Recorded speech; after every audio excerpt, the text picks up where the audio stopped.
Good morning everyone, welcome to our channel. ये देखिए क्या नज़ारा है हमारे घर का। बिल्कुल माहौल ही चेंज हो गया है। घर हो गया है हमारा न्यूट्रल शेड से हटके अब कलरफुल कलरफुल पूरा ही लग रहा है। नर्सरी बन चुका है। इसमें देखिए इतने सारे टॉयज़। लो ये ना एक्चुअली क्लैप करने से या नॉइज़ करने से स्टार्ट हो जाता है। देखिए अपने आप स्टार्ट हो गया। भागो भागो भागो भागो भागो। ये क्या स्टार्ट हो गया नींबू। तो हमने डिसाइड किया था ना वहीं पे सिंगापुर में ही कि एक नींबू के लिए अब ऐसा कुछ फ्लोर मैट कर देंगे, क्योंकि इसको बहुत ही आराम था ना वहाँ पे जब ये फ्लोर पे रहता था। तो यहाँ पे क्या है, घूमेगा अपना, पलटेगा, खेलेगा, हमें भी कोई टेंशन नहीं। तो देखिए कितने बड़े साइज का मैट है। अच्छा लग रहा है ये मैट तुमको? ये मैट अच्छा लग रहा, मजा आ रहा है?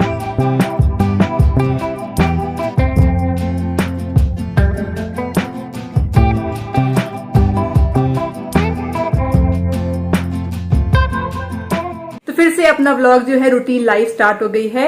और सिंगापुर सीरीज को आप लोगों ने बहुत प्यार दिया, हम लोगों ने तो कितना एंजॉय किया आप लोगों ने देखा ही। और मैंने ट्राई किया था कि जितना पॉसिबल हो सके व्लॉग में आपसे शेयर करूं, तो आप लोगों को भी अच्छा लगेगा और बाद में जब नीव देखेगा तो उसको भी अच्छा लगेगा कि हम लोग कहाँ गए थे, कैसे कैसे घूमे थे।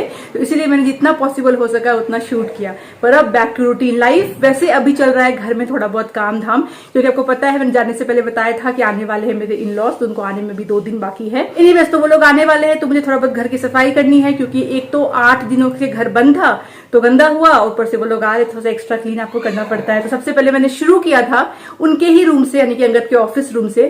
तो कल मैंने वो निपटाया, तो क्लीनिंग वगैरह की। अब थोड़ा बहुत जो घर का बाकी है वो थोड़ा बहुत करूंगी, तब तक उन लोगों के आने का टाइम हो जाएगा। सिंगापुर के लिए आप लोगों ने मुझे कमेंट भी किया कि कितना एक्सपेंसेस हुआ सोना, वो बताना। तो इसी वाले ब्लॉग में मैं आपसे शेयर कर दूंगी कितना खर्चा लगा, कैसे हमने प्लान किया वो सब। एक चीज ना जो मुझे बहुत हेल्प करी है वो है नीव का कॉम्बो फीड। तो आपको पता ही है, मैंने शेयर किया था कि जाने से पहले कुछ हफ्ते पहले ही मैंने नीव का कॉम्बो फीड स्टार्ट किया था। और उससे इतनी मुझे मदद हो गई ना कि बाहर, आपको पता ही हम लोग घूमने निकलते थे तो 8-10 घंटे के लिए बाहर ही रहते थे। तो ऐसे में फॉर्मूला देने से मुझे आसानी होती थी, नीव का पेट भी भरा रहता था और टेंशन भी नहीं होती थी कि कैसे फीड करना है, क्या करना है। तो बड़ा हेल्प हुआ मुझे। और मुझे क्वेश्चन भी आता है कि कौन सा फॉर्मूला मैं नीव को देती हूँ। वैसे मैंने आपसे शेयर किया है कि मैं नीव को देती हूँ एप्टामिल गोल्ड। तो देखिए जब बच्चे ना 0 to 6 मंथ्स के होते हैं, मतलब पैदा हुए तब से लेके 6 मंथ्स तक अगर आप दे रहे हो ना, तो आपको देना है स्टेज 1, जो मैं अब तक नीव को दे रही थी, क्योंकि नीव है 6 मंथ्स का, कंप्लीट हो जाएगा उसका 6 मंथ, तो अब तक स्टेज 1। लेकिन अब से मैं स्विच करने वाली हूँ स्टेज 2 पे, क्योंकि नीव का 6 मंथ अब कंप्लीट होगा तो स्टेज 2 पे देना है। तो आपको ये ध्यान रखना है कि बेबी के एज के हिसाब से आपको स्टेज सिलेक्ट करना है। बाकी एप्टामिल देखिए, मुझे डॉक्टर ने भी बोला था, जब मैंने पूछा था कि मैं कौन सा फॉर्मूला स्टार्ट करूं, तो आपको मैंने बताया था, उन्होंने मुझे एप्टामिल सजेस्ट किया था। मुझे बड़ा अच्छा लगा एप्टामिल। नीव का जो ऐसा नहीं है कि इसकी वजह से कॉन्स्टिपेशन हो गया है या कुछ भी है, जैसा सॉफ्ट स्टूल होता था उसका ब्रेस्ट मिल्क पे, वैसा ही उसको हो रहा है, कोई भी कॉन्स्टिपेशन नहीं है। तो इसलिए मैं बेफिक्र हूं, कभी उसको ऐसा नहीं है कि गैस का इश्यू हो गया, कोई दिक्कत आ गई। तो अच्छे से वो डाइजेस्ट कर पा रहा है, कोई भी तकलीफ नहीं आई। एप्टामिल गोल्ड में जो भी इंग्रेडिएंट्स है वो मुझे बहुत ही यूजफुल लगे और उसके जो रिजल्ट्स हैं वो बहुत अच्छे हैं। इसमें DHA है, ARA है जो कि ब्रेन डेवलपमेंट में हेल्प करता है, और इसमें HMO है जो कि प्रोबायोटिक है, जो इम्यूनिटी में हेल्प करता है। तो मैं इसीलिए इसको कंटिन्यू करूंगी और मैं 1 ईयर तक कंटिन्यू करूंगी एप्टामिल। एक्चुअली आपको ना 1 साल से पहले, जब तक बच्चे आपके 1 साल के ना हो जाए, तब तक कोई भी एनिमल मिल्क इंट्रोड्यूस नहीं करना चाहिए। तो इसलिए बेहतर है कि आप 1 साल तक अगर देना चाहते हो कुछ भी ब्रेस्ट मिल्क के अलावा मिल्क, तो आपको फॉर्मूला ही सिलेक्ट करना चाहिए। पर सिर्फ मेरे कहने पे मत जाइए। अगर आप फॉर्मूला सिलेक्ट करने वाले हो या कोई और फॉर्मूला स्विच करने वाले हो, तो एक बार डॉक्टर से सलाह जरूर कर लीजिएगा। बाकी मैं ये बोल सकती हूँ कि मुझे तो बड़ा अच्छा लगा एप्टामिल, तो मैं तो यही वाला देती हूँ नीव को। नीव के लिए ना सबसे पहले मैंने अभी समर क्लोथ्स ऑर्डर किए। बैंगलोर में बहुत गर्मी पड़ रही है, तो आते ही ऑर्डर किया और लकीली 1 दिन में डिलीवर भी हो गया। तो ये सेट ऑफ 4 में लिया है। वाइट बेस पे प्रिंट्स अच्छे लगे मुझे, मसलिन का है तो स्किन के लिए परफेक्ट रहेगा। अभी वॉश करूंगी इसको मैं। तो ऐसे 4 सेट है और 2 अलग से पैंट लिया है, डायपर फ्री टाइम देने के लिए भी ये सही रहेगा। देखिए इस तरीके का है, अच्छा लगा क्वालिटी और मैच भी हो रहा है। देखिए तो ये वाला जो है ना लीफ प्रिंट वाला, इसके साथ ये मैच होगा। दोनों अलग अलग ब्रांड का है, पर मैंने ऐसे ही अलग से मैच करके लिया है। और ये वाला पे भी देखिए इस तरीके से बना हुआ है, और ये भी, तो ये भी मैच कर रहा है। तो 2 तो मैचिंग मैचिंग हो गए। चलिए इसको वॉश कर देती हूँ, कल से पहनाऊंगी।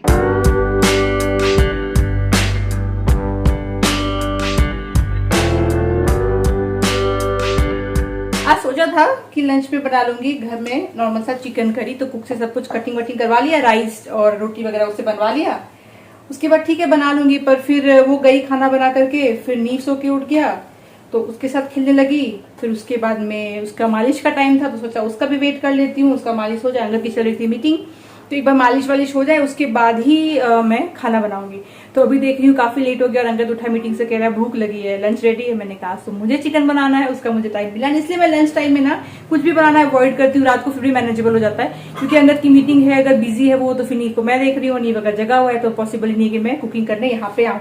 अभी तक क्या था ना, मौसम ठंडा था तो किचन में ले आई नीव को, फैन ऑफ भी है इधर का, तो नीव अपना स्ट्रॉलर में बैठेगा, अपना कुकिंग कर लिया। पर अब हो गई है बहुत गर्मी और किचन में फैन ऑन है नहीं, अगर कुछ काम कर रहे हैं अगर मान लीजिए, तो नीव को लेके रखना पॉसिबल नहीं है, उसको गर्मी लगती है। अब इतने फटाफट में टाइम तो है नहीं, तो फटाफट में बनाऊंगी मैं बैचलर्स चिकन।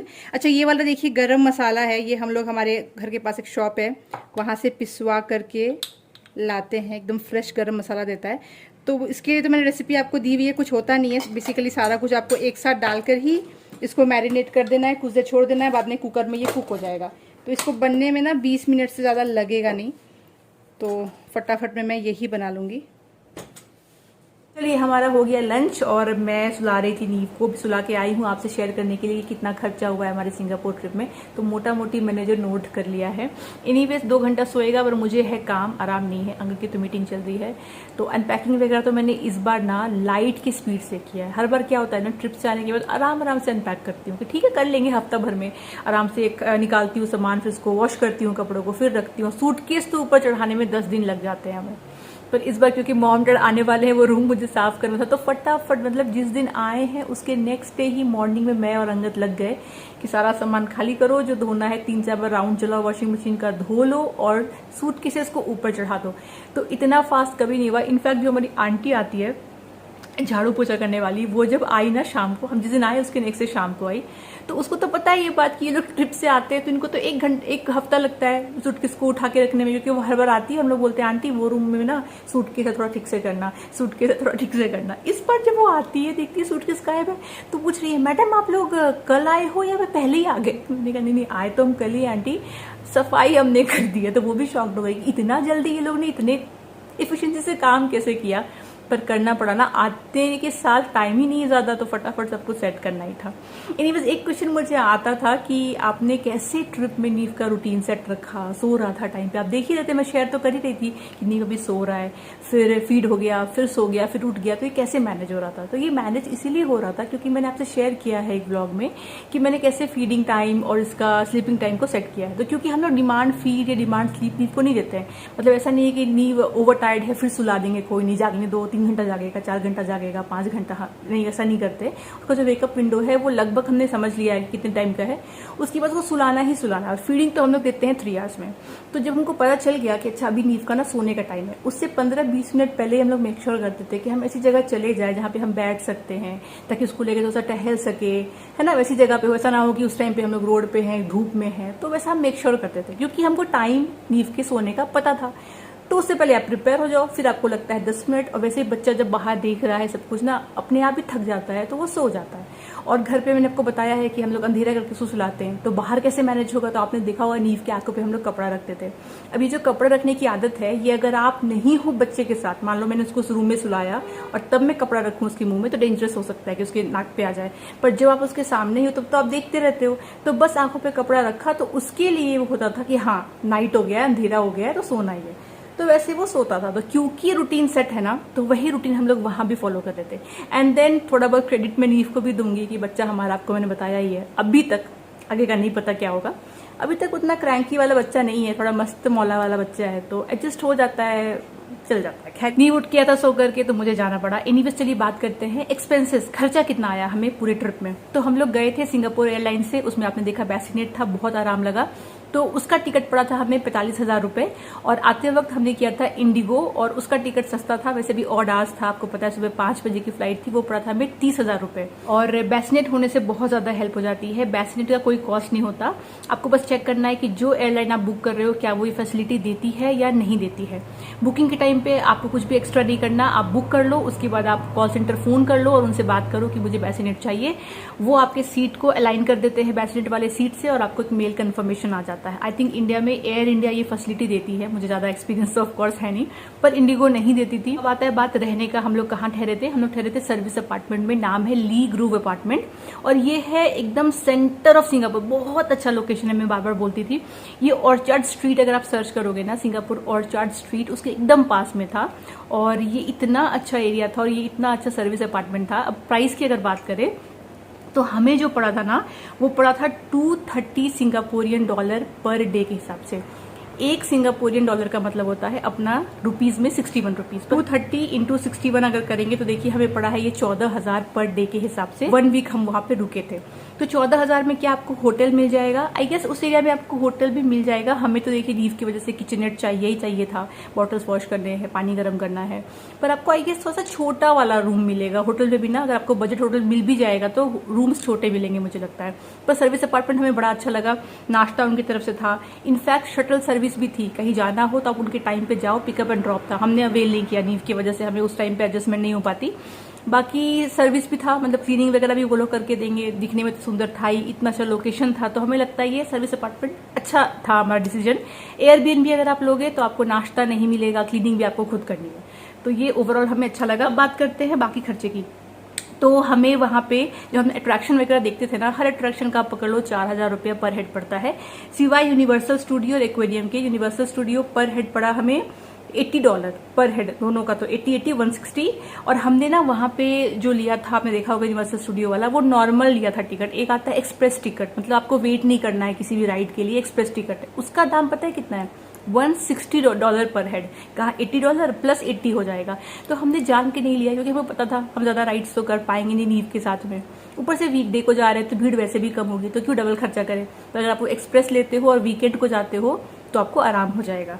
तो हाँ, $80 उसका पड़ गया पर हेड, तो $160 में वो वाला घूम के आए, और 45 पर हेड पड़ा एक्वेरियम का, तो 90 मतलब बेसिकली में एक्वेरियम हो गया। बाकी इसके अलावा जो भी हम लोग गए थे देखने के लिए, गार्डन वगैरह जो आपको दिखाया था, उसके बाद में कोई भी आप म्यूजियम जाइए या आप होटल के ऊपर से व्यू लेते हो, तो सब जगह पे आप पकड़ लो 4,000 4,500 पर हेड पड़ेगा, उससे ज्यादा नहीं। अब अगर कम्यूट की बात करें तो देखिए सिंगापुर में बसेस भी है, MRT भी है, मेट्रो, पर हम लोग नीव की वजह से सिर्फ और सिर्फ कैब करते थे कि वो सब झंझट नहीं करना है, तो हमें थोड़ा सा महंगा पड़ता था। लाइक अपने रूम से हमें कहीं भी जाना हो तो मिनिमम $15 तो लगता ही लगता था। दिन में कई बार हम लोग 4-5 बार भी कैब लेते थे, तो उसकी वजह से थोड़ा खर्चा हमारा बढ़ गया। पर अगर आप मेट्रो लो, बस लो, तो ऑफकोर्स आपको खर्चा कम पड़ेगा। पर अगर मैं आपको एक ऊपर का बताऊँ एस्टिमेट, तो लंच, शाम का थोड़ा बहुत नाश्ता और रात का डिनर, प्लस कैब करके ही कहीं भी जाना आना, जैसे हम कर रहे थे, दिन में 4 बार कैब ले रहे हैं, एक दिन में 10,000 रुपीज खर्चा होगा। इसमें मैं शॉपिंग नहीं इंक्लूड कर रही हूँ, इसमें मैं कोई भी अट्रैक्शन का टिकट भी नहीं इंक्लूड कर रही हूँ। 10,000 आपको पड़ जाएगा। पर यही अगर आप मेट्रो से ट्रेवल करो, ऑफकोर्स सस्ता पड़ेगा, पर बेबी लेकर, स्ट्रॉलर लेकर के हमने अवॉइड किया। खाने की बात करें तो वहाँ पे वेजिटेरियन फूड जो है आपको इंडियन मिल जाएगा। हर एक मॉल में मैंने देखा, फूड कोर्ट में इंडियन दुकान तो है ही है। हमारा ये था कि हम इंडियन थोड़ा कम खाए, बाहर का थोड़ा ज्यादा खाए, क्योंकि आप ट्रैवल कर रहे हो तो आपको मन करता है ना बाहर का एक्सपीरियंस करे। फिर भी हमने ओवरऑल एक हफ्ते में 2 बार इंडियन तो खा ही लिया, दिख गया तो मन कर गया बहुत। पर अदरवाइज वहां का अगर आप लोकल खाना खाते हो और अगर आप वेजिटेरियन हो तो ढूंढने में थोड़ी सी दिक्कत होगी, हमें ऐसा लगा। हम लोग तो जो कि नॉनवेज ज्यादा खाते हैं, तो हम लोग को चिकन आइटम ढूंढने में भी मेहनत लग रही थी। मतलब पूरा मेन्यू पढ़ना पड़ता था, कहीं ना कहीं पोर्क या बीफ छोटा सा लिखा रहेगा, तो आप उनसे पूछ लो, वो भी आपको बता देते हैं कैसे पोर्क है, बीफ है। पर चिकन ढूंढना मुश्किल, चिकन या फिश फिर भी मिल जाता है, ऐसा नहीं है। हम तो खा ही थे, तो हमने वहां का भी क्यूजीन्स ट्राई किया और इंडियन भी खाया। तो आपको वेजिटेरियन अगर आप हो, थोड़ी सी दिक्कत होगी, मैं बोलूंगी उतना इजी नहीं है सिंगापुर में आपके लिए खाना ढूंढ लेना, जहां मन वहां ढूंढ लेना, मनपसंद पेट भर लेना, इट्स लिटिल डिफिकल्ट। पर अगर आप नॉनवेज खाते हो तो मैनेजेबल है। तो खाना का और कम्युनिटी का हमें 10,000 पर डे तो पड़ता ही पड़ता था। शॉपिंग हमने बहुत ही मिनिमम करी। तो हाँ, अगर ओवरऑल मैं बताऊं तो हमें ये पूरा ट्रिप जो है लगभग आप बोल सकते हो 2,70,000 में पड़ा ओवरऑल। अगर मैं बोलूं इक्का दुक्का माइनस प्लस कर दीजिए तो 2,70,000 रुपीज में 1 वीक का ट्रिप, जिसमें हमने लगभग मतलब ठीक ठाक वाला किया अट्रैक्शन। बहुत ज्यादा तो मैं नहीं बोलूंगी, बहुत कुछ है सिंगापुर में देखने लायक, उतना तो कवर नहीं कर पाए। पर हाँ, खाना पीना भी ढंग का खाया, कैब में घूमे, अट्रैक्शन भी थोड़ा बहुत कवर किया, अच्छी जगह रहे, फ्लाइट का टिकट सब मिला करके 2,70,000। बाकी यहाँ से कुछ शॉपिंग करके गई थी मैं मिंत्रा से, नीव के लिए फर्स्ट प्राइस है मेरे लिए मिंत्रा से। अंगद ने भी थोड़ा बहुत किया था, तो उसका भी आप छुट्रू ऊपर का पकड़ लीजिए। खैर उसको हटाइए, पर हाँ इतना पड़ा।